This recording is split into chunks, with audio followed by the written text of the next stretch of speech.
Zgodba o Rami je zelo impresivna po stališču zgodovinarjev, ampak tudi po stališču avatarja Sai Babe. Namreč je materializiral enemu devotiju, ki je želel imeti prstan od Rame. In prstan je bil takšen.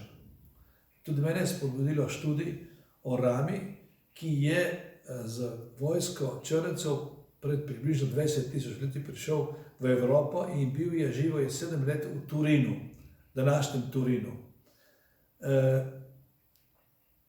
Zgodba je zelo zanimiva, on je bil velikan in to je njegova palica, s tem, da je bila 5 metrov dolga. To mene je tako presenetilo, ker se povezuje tudi za prastaro zgodovino Zemlje, ko Zemlja dobi Luna, se začne gibanje in vrteča stvar. Fosili 300 milijonov let, okameneli in živi. Nautilus je pravzaprav ista oblika. Zdaj, mi smo Zemlja in vibracija, iz tega vse nastane. In zato je tudi nastala ta skodelica, seveda z obliko romba, ki je pa predstavljal tudi pri Slovencih B, venetski B, Bog.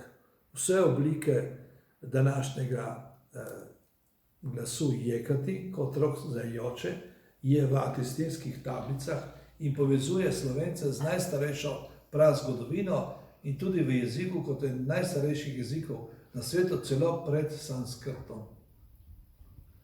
Seveda, današnje obdobje je prehod iz enega civilizacije v drugo, se pravi bolj kozmično, mogoče manj človeško, ampak na bazi je samo človek se mora razviti po vseh zakonih, rekel, največjega pravzaprav srca.